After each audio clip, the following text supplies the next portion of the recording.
Et tout de suite, sur Radio Balma 31, toutes les informations sur les internationaux de tennis Toulouse-Balma.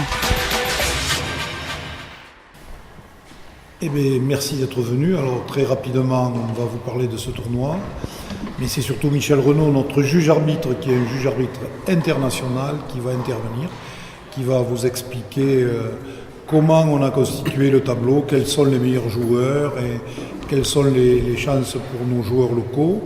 Sachant quand même que pour cette deuxième édition du tournoi international de tennis de Toulouse-Balma, on a mis les petits plats dans les grands avec de magnifiques champions qui vont défendre leur titre acquis l'an dernier et avec aussi des futurs joueurs que nous allons découvrir au fur et à mesure des matchs avec des espoirs français qui sont, à mon avis, vous allez le voir, on va le voir tous ensemble, de très très bons joueurs dont on entendra sûrement parler dans l'avenir. Donc si vous voulez bien, moi on peut donner la parole à Michel Renaud qui va nous expliquer ce tableau de 32 joueurs.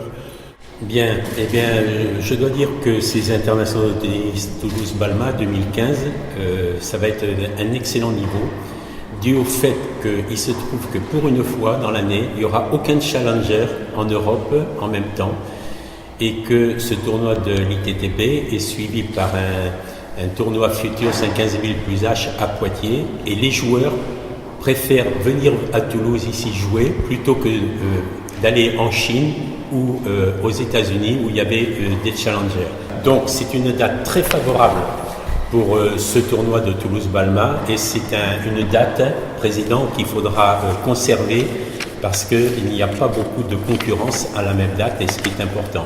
Aussi, si jamais un jour le tournoi progresse en ce qu'on appelle au niveau du price money, on aura des joueurs encore plus conséquents. Et donc on a un tableau final avec des têtes de série qui sont d'un excellent niveau, puisque ces joueurs viennent de Challenger qui avait lieu à Quimper la semaine dernière, puis Cherbourg. Ensuite, on avait des joueurs qui étaient représentatifs dans les Coupes Davis avec l'Irlande et avec Monaco. Et en plus, nous avons à Lille, qui était le tournoi qui précédait cette B, c'était les deux finalistes de Lille. Alors c'était un 15 000 $, sont présents sur ce tournoi. Ce qui fait que nous avons 8 têtes de série qui sont tout à fait remarquables. Et quand on pense que Rudy Coco, le vainqueur de l'an dernier, n'est pas tête de série, c'est pour vous dire la valeur de ce tableau. Donc on a déjà deux joueurs qui sont aux alentours de 250 ATP, les têtes de série 1 et 2, que sont Alexis Musialek, qui est un joueur licencié au Club Basque Béarn, et Jonathan Esseric, que tout le monde connaît, qui était de série numéro 2, qui fait beaucoup de challengers aussi, qui avait été le partenaire d'entraînement de Roger Federer, quand Roger Federer voulait s'entraîner contre un gaucher dans le but justement de jouer Nadal. Et sur les têtes de série numéro 3 et 4, nous avons Boutillier, Rémi, qui vient de gagner un Futures au Portugal. Et puis en tête de série numéro 4, nous avons Maxime Teixeira, qui a fait quart de finale Challenger à Cherbourg, et qui a fait quart de finale à Quimper la semaine dernière. Et ensuite, sur les têtes de série 5, 6, 7, 8, nous avons Grégoire Barrère, qui a 21 ans, qui était entraîné par la fédération. Et il se trouve qu'il vient de perdre la finale à Quimper sur Benoît Paire, 6-4 au troisième set. Et enfin, en tête de série numéro 8 aussi, nous avons Alexandre Siderenko, qui avait été déjà 130e à l'ATP, qui avait été arrêté 1 an parce qu'il avait une blessure au coude, qui rejoue sur les Futures depuis l'an dernier. Donc vous voyez, en citant les têtes de série que je vous ai indiquées, on avait un plateau excellent pour ce 10 000 $. Donc un tournoi qui est d'un plus haut niveau encore que l'an dernier pour le même prix.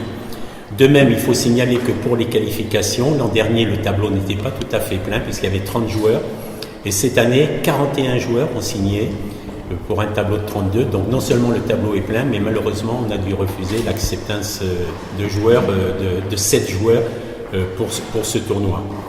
Quant au déroulement de ce tournoi, il faut dire que la wildcard accordée par la Ligue a été un jeune, donc Thibaut Cancel, qui jouera donc demain. Thibaut Cancel qui va jouer contre justement un Irlandais, Daniel Glancy, qui vient de participer à la Coupe Davis avec l'Irlande. Ça sera, je pense, un match que je vais peut-être pouvoir programmer peut-être à 18h demain. Nous verrons. Chaque jour, le programme pour mardi, mercredi, ça commencera à 10h. On mettra toujours un match phare, pas avant 18h.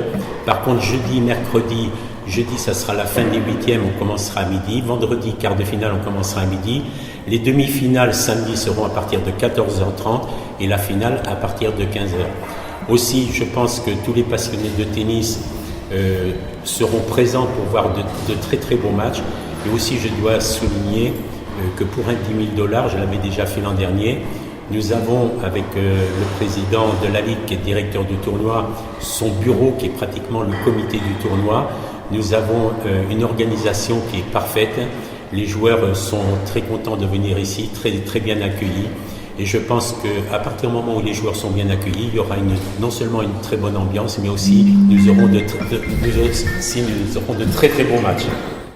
Non, merci Michel. Moi, ce que je pourrais simplement préciser donc à l'attention des gens qui vont nous regarder, qui vont nous écouter, c'est que on attend beaucoup de monde, encore plus de monde que l'an dernier pour cette demi-finale samedi après-midi et la finale le dimanche après-midi. Je pense que le tableau, effectivement, nous réservera quelques surprises comme l'an dernier, mais il n'empêche qu'on a de très belles têtes de série et entre la tête de série numéro 1, 2 ou 3, il devrait bien avoir un qui va arriver au bout et qui devrait permettre d'élever encore le palmarès de ce tournoi qui est en train de grandir, du moins dans sa fréquentation, puisqu'on a des joueurs de mieux en mieux classés.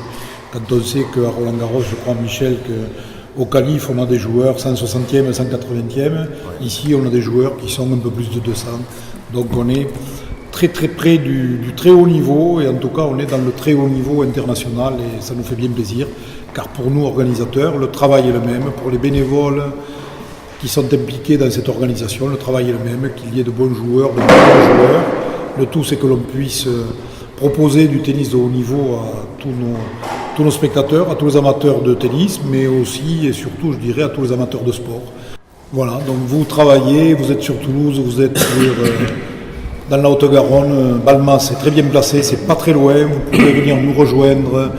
À partir de 18h, il y aura toujours un match très intéressant, puisqu'on va mettre des têtes de série qui vont jouer ou des locaux qui vont jouer en fin d'après-midi, et tout ça pour notre plaisir, pour votre plaisir, et pour surtout avoir un grand match et du sport de haut niveau à Toulouse-Balma.